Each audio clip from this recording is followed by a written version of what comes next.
welcome to this episode of John's Motorcycle Rescue and Review. In today's episode, we have another back-to-back classic bike comparison for you, and this time it is Suzuki's 1983 GS1100L versus Yamaha's 1980 XS1100 Special. And this is the first time I've had the XS1100 up against another bike with an 1100cc motor.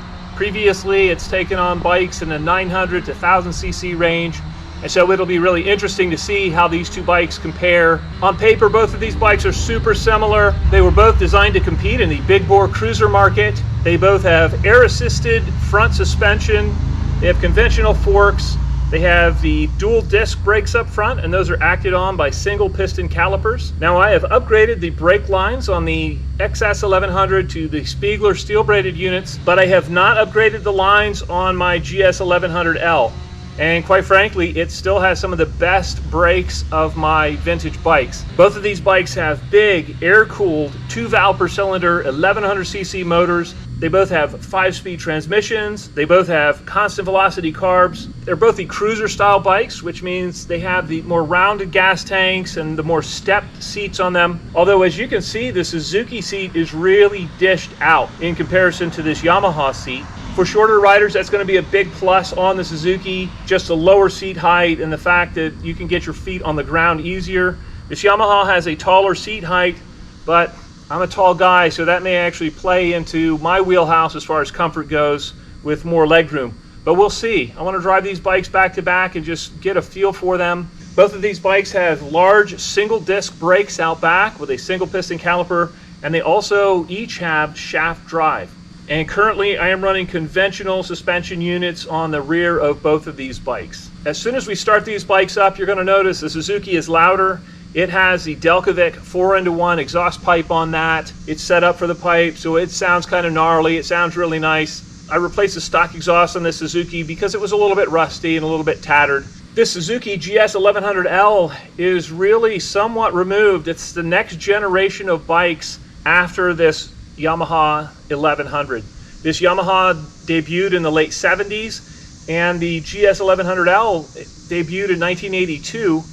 And so it had some more refinement. There's some things that had taken place. Motorcycles were progressing at a very quick pace. And so there may be things on this that we'll talk about that are differences as we actually ride these bikes. All right, enough talk. What are these bikes actually like to ride and drive out on the road? I'm going to gear up. I'll bring the camera along. Let's find out together. Let's ride.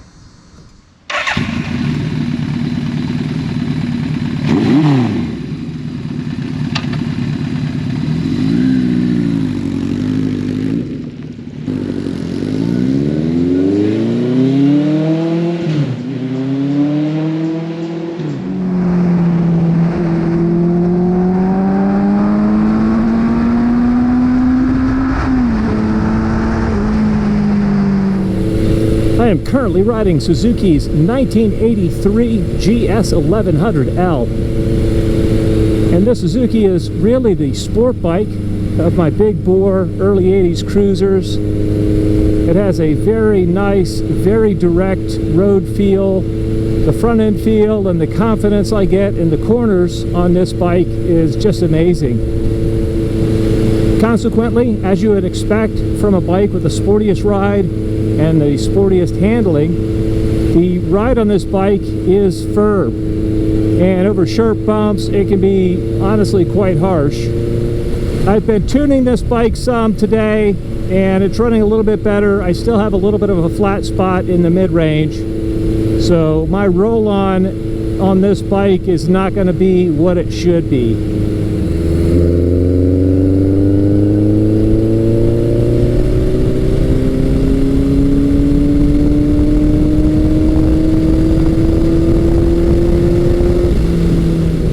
60 miles an hour, I'm revving right around 3,700 RPM indicated.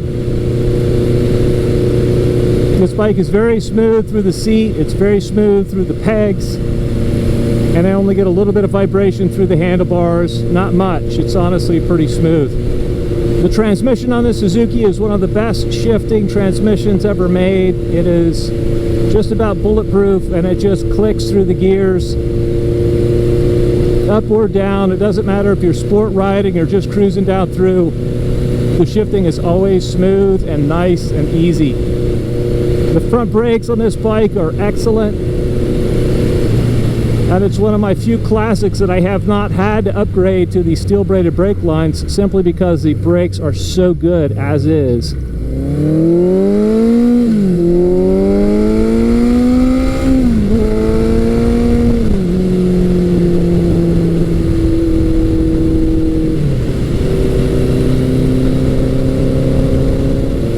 Yeah, tuning wise, this has just a little bit of a flat spot between 4,000 or 5,000 RPM, and I'm dialing it in. It's not perfect yet, but once it gets above 5,000 RPM, it just screams. And it doesn't pull bad down low either. The Suzuki is very easy in low speed maneuvers. It feels like it's got a very low center of gravity. Instrumentation wise, the Suzuki has a nice gear indicator. It also has a fuel gauge. The seat on the Suzuki is very wide and supportive. It's very comfortable for longer distances. And my only gripe with it is, as a tall guy, the dish out where it kind of goes up behind the rider keeps me locked in one position. It's not as cramped as the Kawasaki CSR or LTD, but I would prefer a seat that allows me to move back just a little bit more.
I am currently on Yamaha's mighty 1980 XS1100 Special. I'm riding this back-to-back with Suzuki's GS1100L. And first thing I'm noticing is this bike does not turn in as easily as the GS1100L. It definitely is more stable.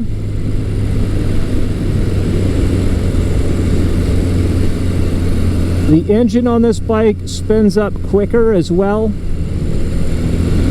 It has a very quick revving motor. It feels like it has a little bit lighter flywheel on it. Another thing I'm noticing right off the bat is this bike is roomier, seating position wise, and as a tall guy, I really appreciate that.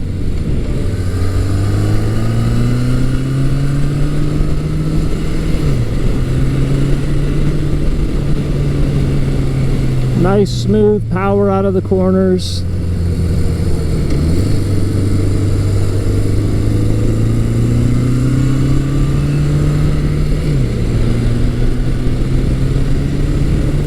Transmission wise, this bike shifts very smoothly and cleanly most of the time. Occasionally, if I'm not deliberate with the shifting, it'll be a little bit notchy between gears. I think that's just the nature of this transmission. But man, this thing is just super smooth cruising down through at this speed.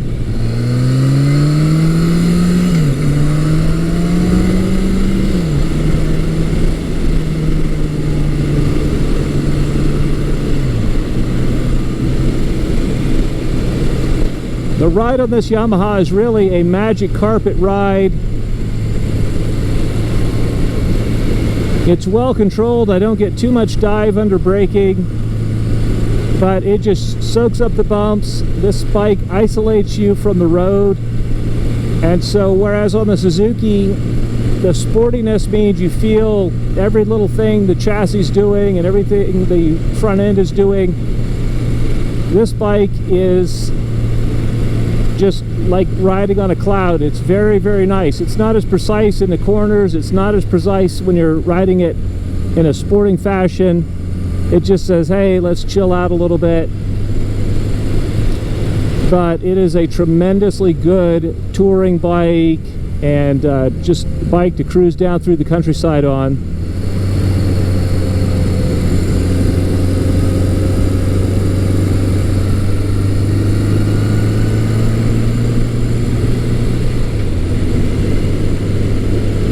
You can certainly hustle this through some corners, but just not at the pace of the Suzuki.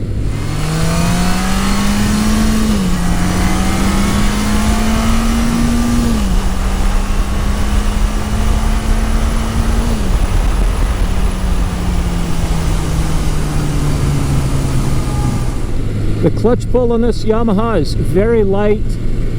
The controls are easy, and everything about it is just makes it a bike that you want to get on and go put miles on. And in my book, this is by far the best touring bike or long distance bike of the late 70s and early 80s Japanese cruisers.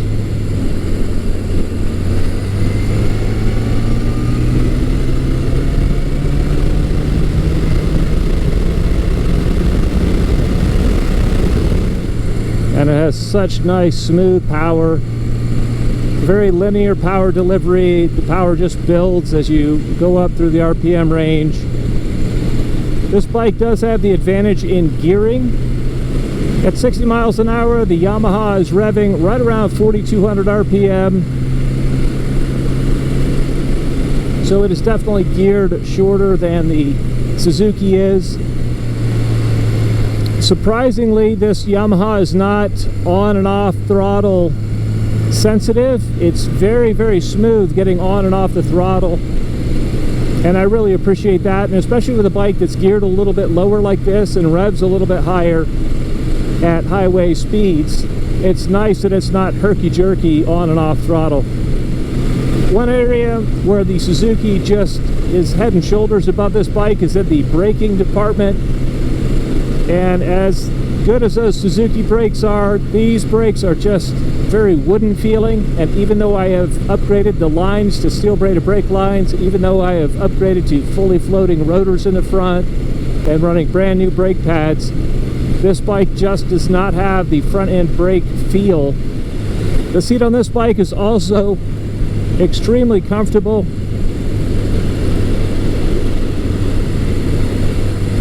And for me, I like the fact that it's not so dished out and I have a little bit more room to move around. So overall, comfort-wise, I really like this Yamaha. It's probably one of my most comfortable motorcycles.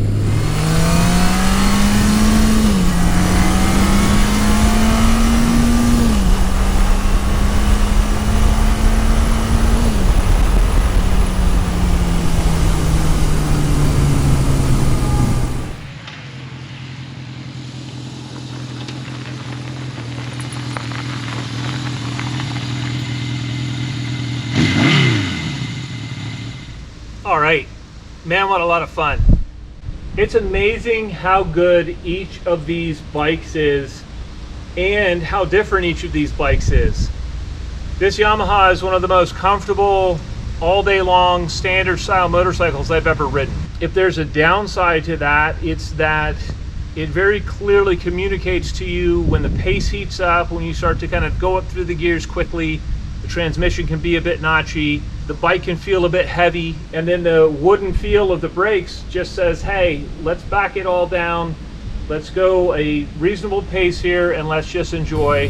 This bike is really relaxing to ride. It's the kind of bike that just makes you want to get up, hit the road early, and go ride all day at a reasonable pace.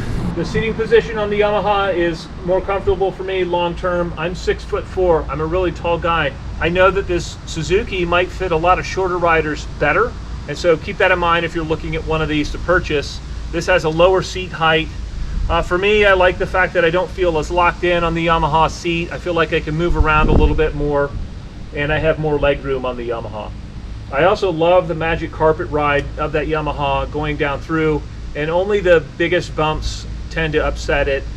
Whereas small sharp bumps can upset this Suzuki, and you definitely feel it. The seating position that I'm in, I also feel it through my lower back sometimes on some jarring bumps. But I'll tell you what, on a tight back road, when the pace heats up, this Suzuki is formidable.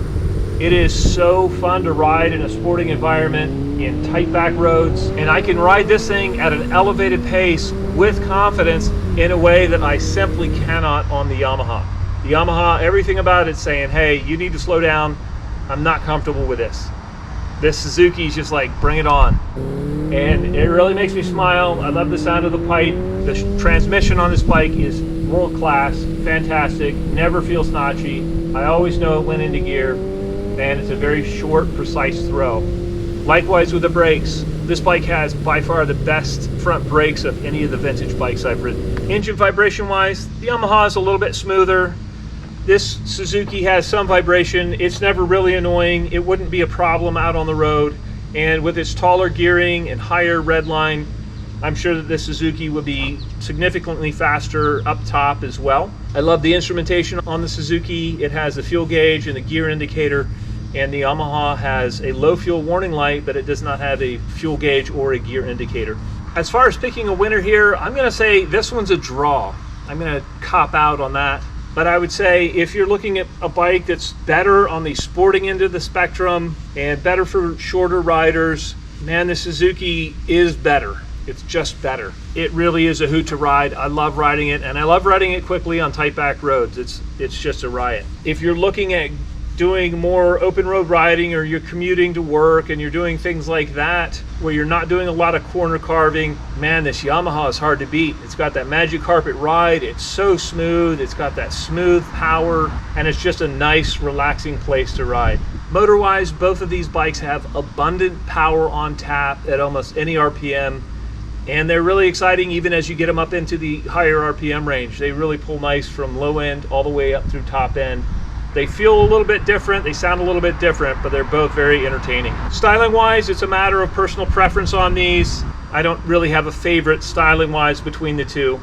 Well, I'd love to know what you guys think. If any of you are a Suzuki GS1100L fan or a Yamaha XS1100 Special fan, man, please let me know in the comment section below. As always, I hope you found this video entertaining and informative, and until next time, enjoy the ride.